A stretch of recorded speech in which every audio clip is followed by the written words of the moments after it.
Welcome. Hi. And today we're talking about diversity and inclusion. And in particular, how does that impact us in this? I was going to say this new world we live in, but you could say new world every day that it's a new world we live in. But in particular, I'm curious if we look back in history, we're not like, we none of us were born yesterday. So we have a little bit of history that we could refer to. But the world keeps changing, obviously. And it's a different environment, post COVID and different dynamics as far as diversity and what that is. The definition of diversity has changed, and what the makeup is as far as companies. So that's kind of where I'm going with this, and curious your thoughts. Either one of you Who's can jump in. whose history? American or ancient? Oh, I'm thinking primarily United States only because that's where I'm All the right. most familiar. We have I don't know never other had countries. in the past any kind of insane diversity stuff that's going on now. Never occurred any time in the past. Now I'll give an example though. When I got hired by IBM, there were people in IBM who felt that there was no way that anyone who wasn't a white male college graduate could learn to repair a computer. And so, because of that, they totally changed the way computers are repaired at IBM and created something called MAPS, which is basically a flow chart. Hmm. Does this condition exist? Yes, no. Right? Because they didn't think that these diversity hires, women, minorities, would be able to learn how to actually diagnose the problem themselves. So they had to have a book that would take them on a yes no path to the solution. What's that Now, based on? that was actually incorrect. Okay, so this was in around 1977 was the first time IBM started hiring women. They hired two women as a test. And then in March of 1977 and on, they started hiring women and minorities at scale. The class I went to in basic was there were three women to start with, and there were three black guys, I think, and about half Hispanic. And our teacher was from New York and a white male, and he could not handle it at all. In fact, he got stuck in education forever because of how badly he handled having a classroom full of non-white male people. He couldn't Couldn't handle that they weren't people like himself. he was convinced that women, especially, were too stupid, and that minorities. There was a lot of people at IBM. I mean, they made a whole new training. They made all new diagnostic manuals. So clearly, everyone at IBM felt that no one except the people they've always had would be able to repair computers. And so that actually turned out to be false. But they did some really stupid things. Like I had a girl in my class that should never have been hired. And I've met a lot of other women that they hired at that time that shouldn't have been hired. It's like the first woman that walked through the door they hired, instead of actually trying to find a woman who maybe was a mechanic already or did something, in related fields or what came out of the girl that I was up against when I got hired before she did had a master's in math and she was working at the Air Force repairing mainframes. So she had the background, but I aced the tests and the interviews. So I got hired first. Then she got hired a few months later. But they did hire women that weren't capable. They also hired in my class. This is what was so funny. The two sharpest people in my class, I shouldn't say this, but was myself and a black guy. And he was brilliant. He was really sharp. And between the two of us, we aced the tests and we finished all the performance problems first. And that frosted this teacher. He just couldn't stand it. And so the black guy, there were a couple other black guys. One was kind of average, and the other one was what didn't understand it at all, right? And so he spent all his time tutoring other people, not necessarily just the black guys, but he helped other people a lot.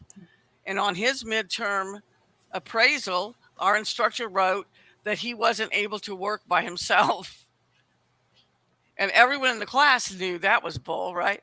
And he wrote on mine that even though I kept acing tests, that he was certain that there was no way that I could ever do this job. Oh, And brother. so there's a little like 3 lines to respond, except for I wrote a whole lot more than that. And because I didn't agree with him, I couldn't just sign it, right? Because I didn't agree with him. And so he was pacing and came in and out, in and out, in and out while I was writing, right? And another educator, I didn't even know, another basic instructor came up to me in the hall and he goes, "Hey, if they call you into the head of the Ed Center's office, like just be prepared." And I went, "Why would they do that?" He said, "Well, you wrote something on your appraisal." And I said, "Yeah, I didn't agree with it. So of course I did." He goes, "Nobody's ever done that before." This instructor actually asked me who I was sleeping with to get the answers to his tests. Oh my goodness. And I said, "It's my understanding that only the instructors have the answers. And I think you'd know, right? But I said, I hear that there's 3 versions of each test. I'd be happy to take the others. Mm-hmm. Or make a new test. I'll take that too." Right? And so he hated me. He hated the black guy. The black guy comes back after getting that appraisal. And the next day, he does all of the lab projects for like the next month by himself. Like boom, boom, boom, boom, boom. Because the guy was sharp, right? Mm-hmm. And so, like, obviously there was a problem here. You know, they hired the wrong people. And then the bad thing is that if you were the first woman and it worked out, then they hired more women. But if you were the first woman and it didn't work out, they wouldn't hire anymore, right? Yep. So because there was actually a Hispanic guy hired before me. And so they did have some minorities at the early thing. But it was just bizarre. They just couldn't understand how a non-white person, male person, could learn, could actually diagnose. It was just crazy, right? I don't know where that thinking comes from. Too. There was worse places. One of the girls I went to school with, basic school, was from New York. And the guy that hired her actually, before he sent her to class, said, "I didn't want to hire you. They made me hire you. And I hope you flunk out." I mean, and that's what he said to her as she's going off to class. Because you have to pass the class or you don't have a job, right? And so, like, I called my manager and I said to ask about the appraisal, and he just started laughing. He thought it was funny. And so, you know, because he wasn't going to listen to some guy in New York, right? And I told the instructor that. I said, "You're aware that instructors don't get to decide whether the office keeps you or not, right? Well, they could fail you, right? They did actually fail a guy. That wasn't his fault. They gave him a defective part. He was doing a project, and they gave him a defective part. And because of that, it took him too long to complete the project, even though he did get the answer right. The machine wasn't completely buttoned up, and they failed him because of that. And I hope his office failed him, because that's just wrong.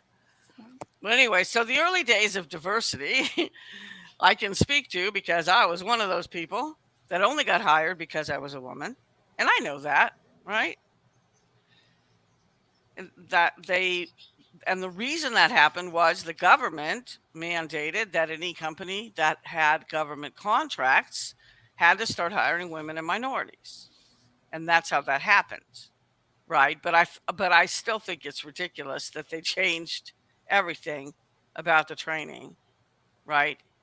About how we repaired machines in the field. Completely changed it over that. Right. I agree. But that was just like normal diversity, though. That was just like minorities and women, not whatever it is we have going on now, which is never happened in the history of America. Now, it may have happened in the history somewhere else, right before a civilization collapsed, probably happened. But it's never happened in the US. If we've gone too far, because now I'm wondering, is this affecting And maybe this is something for you, Tom. Is it affecting male white men where they can't get jobs? Have we gone too far? Has the pendulum swung the other way? Yeah, we Where have now, reverse. yeah, What do you call that? Reverse discrimination? discrimination. Yeah. Yes, that and Boeing. Look it up. Look up what's going on at Boeing. Wow. You know, this issue is one that has so many facets and so many perspectives, and so much of it is observationally specific, meaning that, you know, if you're here looking at whatever's going on, you see one thing, and if you're over here looking at whatever's you see something completely different. And so to say that racism doesn't exist is a utter fallacy. No question about that. It does. On the other hand, you find that there are people who say, I don't discriminate against race, I discriminate against stupidity. You know, I don't care what color you are. If you're stupid, you're stupid. I'm not going to hire you. But, you know, I think a lot of that gets all jumbled up together and doesn't make a lot of sense. Now, most of you probably are familiar with Scott Adams, the creator of Dilbert. And he's got an interesting background. He started his work in a bank and then ended up at a phone company. And then he started writing Dilbert and got rich and told him to go pound sand. But he had the specific experience. Now we're going back 30, 40 years. He had the specific experience where his boss called him into the office and said specifically, we are under mandates to hire and promote specific people. And it's only fair to tell you, you have no further career here. You can stay here and do what you're doing, but you're not going to management. You're not getting promoted. You're not, you know, this is the end of the road. And he left. That's when he went to the phone company and got told the exact same thing. Now, is he a white guy? I mean, Yeah. not to, Yes. okay. All right. Just Yeah. to clarify where. Because all corporations do the same thing at the same time. Yeah. Mhm. And so, you know, he's not lying. If you talk to pretty much any male who's been in the workplace for 30 or 40 years, they may not have had the exact same experience, but they have observed the same thing. Mhm. And I'll give you another perfect example. And don't get me wrong, I'm not complaining. I'm merely stating an observational fact of things. The government, through its socioeconomic programs, they spend a lot of money. And so there is a jurisprudential theory that says that you should promote the less fortunate among you. It's kind of the sociological jurisprudence. And I get that. It makes sense. And I can see a lot of benefit for that. And this allows the government to, via their various contracting officers, to set aside procurements for particular classes of people. And so the set-aside programs include ones for veterans, veteran-owned businesses, another classification for service-disabled veteran-owned businesses, another one now for women-owned businesses that took the government a decade to write the regulations after Congress told them to establish the program, which is another whole messy story. There are the Alaskan Natives, Indian nations. All of these groups have preference. And there's another group, and it's called 8A because it was 8A, Section 8A, the Small Business Act. But the 8A program is for socially and economically disadvantaged individuals. And then in the regulations, they said the following groups are prima facie members of this, you know, eligible for the set aside. And it was the minority groups. So what I do for the government in the training arena, at least, is done by a lot of people. And I can no longer, and it's been this way for quite a while, I can't get a direct government contract to do what I do because the programs are all set aside and I'm not part of any of those groups that they're set aside for. And so the best I can do is link up with a preference holder who can bid on the project, put my credentials forward as the best instructor to do the work. And if they can win it, then I get to teach the class. However, part of the requirement, and I get this, if you're going to support the sociological program, you got to do it this way. The prime contractor, meaning the set-aside component, must do 51% of the work. Well, in a training class, where's the bulk of the work? It's in the training. And so I've watched a lot of gyrations go on with, yeah, but we're doing the payroll and we're doing the marketing and we're doing, and so when you balance it all out, and bottom line is, and people can have their own opinions about this. So the bottom line is they figure out what it is going to cost them and do the calculation to figure out what 49% of that number is. And that's what they're willing to pay me, which is way below my standard bill rate. Mm-hmm. But it's work and I enjoy it and we do it and it helps them. And, there's a lot of good that can come out of it. So we do this sort of thing. But it comes down to, because you're a white male and you're not coming in the classification of all these other groups you listed, you get 49% of a lower base rate because right. They have to do their 51%. So anyway, it's the nature of the beast, and I understand it and I accept it. Don't have to like it, but my view is that if you're good, and I don't care who you are, what color you are, anything else, if you're good, there's a job for you. There's something for you to do. And so I've continued to write and I've continued to teach and consult and do all the things I can do. And some of the smaller procurements from the government, I do a 2-hour webinar for one of my favorite clients, a government agency, and it's what's called a micro purchase. Well, the only set aside for micro purchases is small businesses. And I am a small business, so I'm one, it's just me, so very small. Micro purchase for a micro business. And so, yeah, I do get some of that work. But if we're talking week-long things or, annual programs I can't, I'm not even allowed to bid on them. I can't have them. So, wow. Yeah, is that discrimination? Yeah, it is. But if it furthers a national sociological interest, then it furthers the national, as Congress has said, they'll do it. There are some cases, one that went up to the Supreme Court a couple years ago, Rothe Development, ROTHE Development, if somebody wants to do the research, that questioned the 8A program on that basis and said, wait a minute, you're blatantly discriminating against a whole group of people who could give the government very good service. And the Supreme Court said, yeah, you're right, and sent it back to DOD to figure it out. We haven't heard the end of it. We haven't seen the end of it. It's going to continue.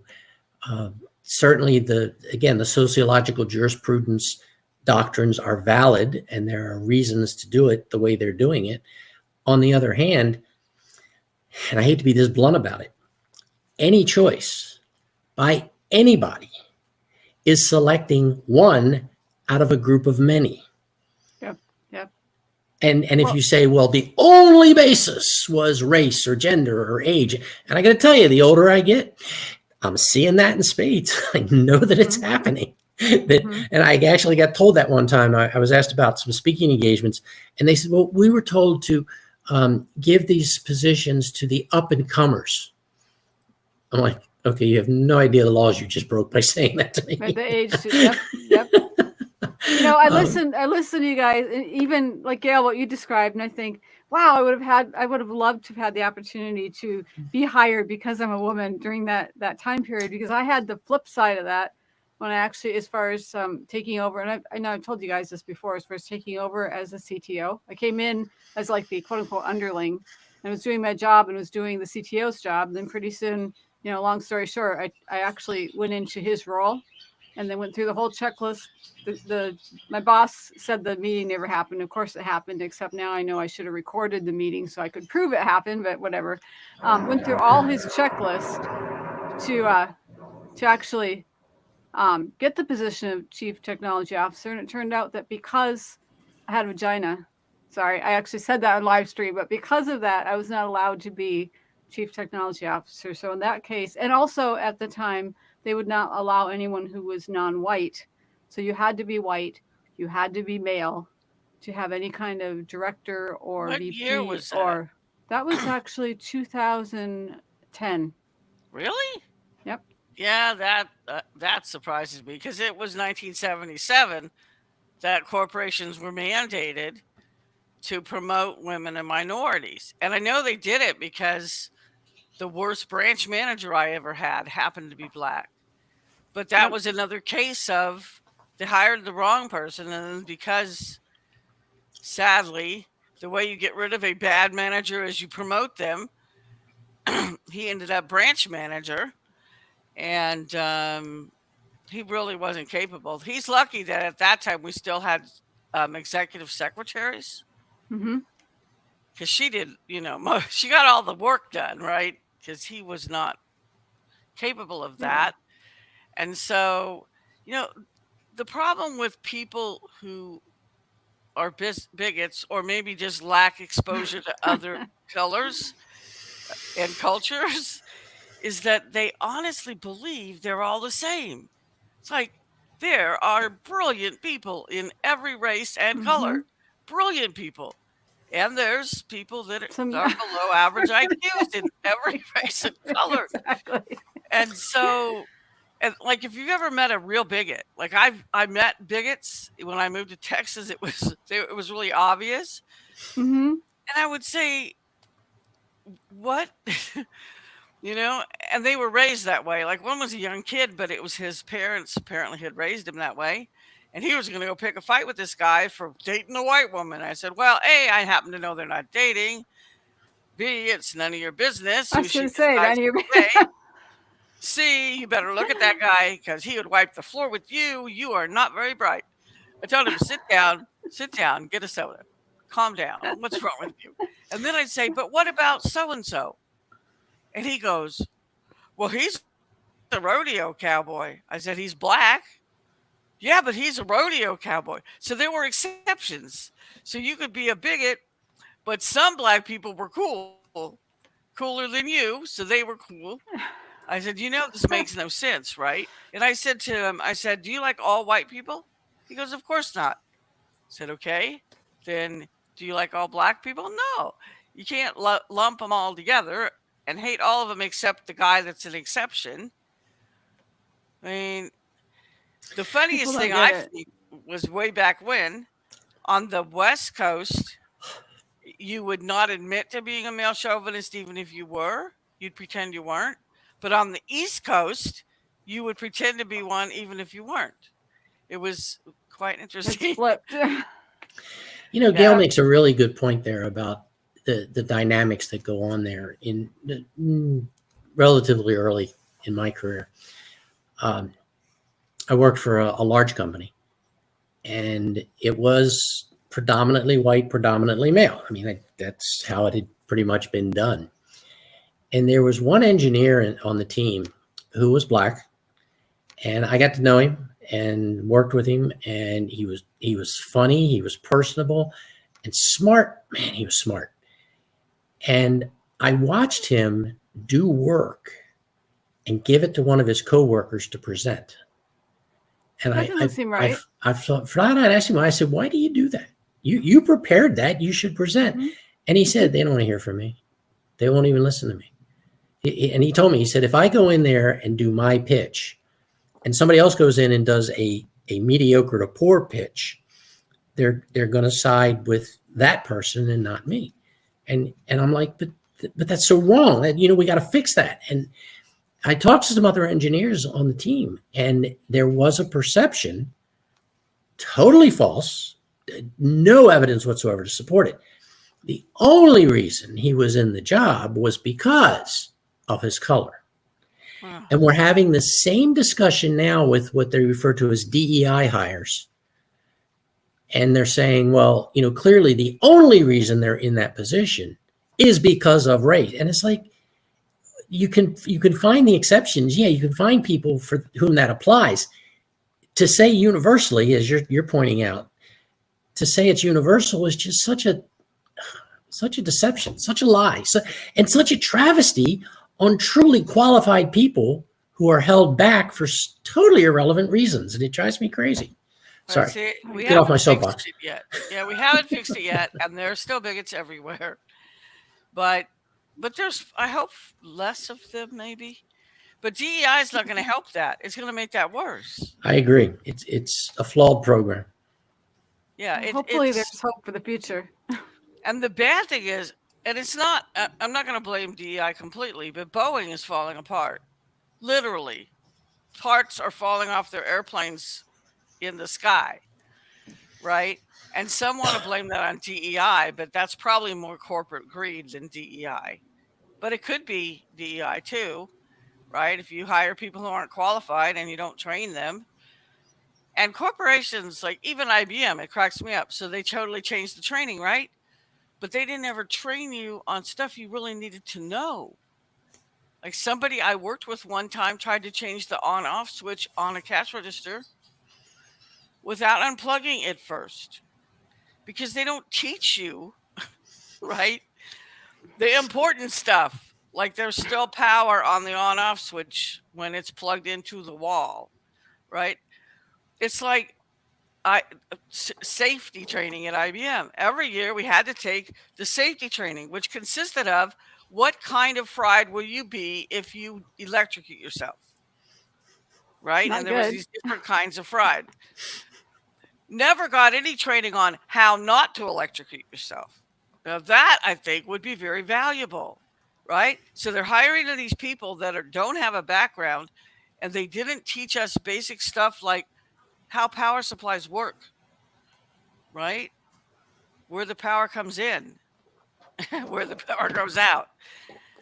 And so you have to wonder who didn't realize that would be a good idea?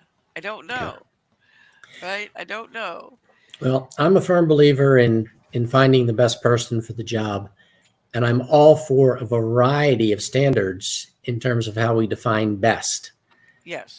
But any decision that's made on a single isolated metric, and I don't care what the metric is. I've used Big Bang as a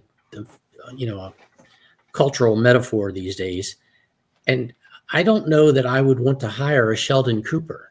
The guy would drive me crazy. I couldn't work effectively around him.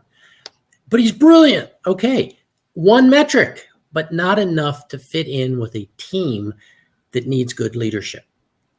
Of course, he's a comical character written into a show, not real, but we all know our Sheldon Cooper. There's probably some people that are just like that. That's the thing. Even brilliant people, or maybe especially brilliant people, have their problems, right? I once talked badly about a guy that we worked with. They came out with, do you remember PBC 360? Worst stupidity I ever heard. I almost resigned IBM over this. PBC 360 is where all of your peers get to evaluate you, but nothing they say will benefit you, and anything negative they say they can use to lower your appraisal or your pay. And so we had a brilliant systems engineer, but at that time IBM wanted everybody to be a salesman. And so the sales manager type guy, he wasn't a manager, but he was trying to make manager in sales. Brilliant marketing guy. Blasted this brilliant systems engineer, which is a technical position, because he didn't make sales or whatever the heck he was complaining about, and cost the guy his appraisal. And so I was in the office and I heard it. And then he came in the office and bragged about doing it, which was foolish. But so we all knew he did it, and we all felt bad for the guy. And so I was saying to someone else, he said, that he should not have done that, because he should understand that this guy's a technical guy, not a marketer. And they go, well, he's brilliant. I said, yeah, he's brilliant enough to know better. Well, the marketing guy had walked in to the other room while this conversation was going on, and he overheard what I said. And overnight, he changed. Wow. He changed sufficiently enough that he then got promoted into management because he finally had a picture of the shoe on the other foot, right? I'm like, why would you cause problems for the most brilliant systems engineer we have, which is very important, because you need a brilliant systems engineer to keep your customers happy so they keep buying your $1 million stuff, right? Unhappy customers don't buy new machines, right? And so people don't often see, they judge everyone by their own judgment, by their own, what they think they are, not by what the other person is actually supposed to be doing, right? Just because IBM decided everyone was a salesperson doesn't make everyone a marketer. Technical people are bad at marketing because they don't like to bug their customers and damage the relationship they've built with them, right? You need a good relationship with the person who gets to decide whether they're going to call you at 3 a.m. every night all week, right? You do not want to be pushing them to buy stuff. Doesn't work well. Gail, with that thought, what can you tell us about the Biz Sugar event this week? We have a new challenge this month. It is Virtual Assistant Challenge. And so we're talking about what is a virtual assistant? How can they benefit you? We'd love to hear from some people that actually do VA work. In fact, some of us have done work that could be considered virtual assistant work. And so Tip Talk is at blog.bizsugar.com/Tip Talk. That's where the information is and how to join our free membership and come and participate. And you can go do the challenges at bizsugar.com/mastermind-challenge. And so all the challenges are right there. And you can find the links to socialcafe.net /calendar. socialcafe.net on the calendar. Yes. So, and thank you guys for tuning in. It's been a very enlightening discussion on inclusion and diversity, or maybe it's diversity and inclusion, but either way, and how we've changed. And hopefully we're changing for the better in the future. That's my hope and prayer. If I may interject a very brief note, excellent topic for Biz Sugar this month. The Wednesday of the last full week of April, I don't know who comes up with these formulas, is Administrative Professionals Day. And so it is coming up the end of this month. Excellent. I don't know what the Wednesday of the last full week happens to be, but nonetheless, I did want to throw that in there that knowing people who have administrative professionals, you can't send them out to buy their own gift. You got to do something. So be thinking about it now, not later. So, right, it's Excellent. April 24th. Fortunately, Excellent. it is easy to tell that that's the full week because it would depend on what days you consider a week. You might not get that right. But this month, it is easy to tell, and it is April 24th. Fair enough. Excellent. So sorry for the interjection there, Deborah. No, that Good to works. know. That works. Thanks, Tom. Thanks, Gail. And thank you for tuning in to Next Level Success Roundtable. We will see you same time, same place next week. Take care. Bye.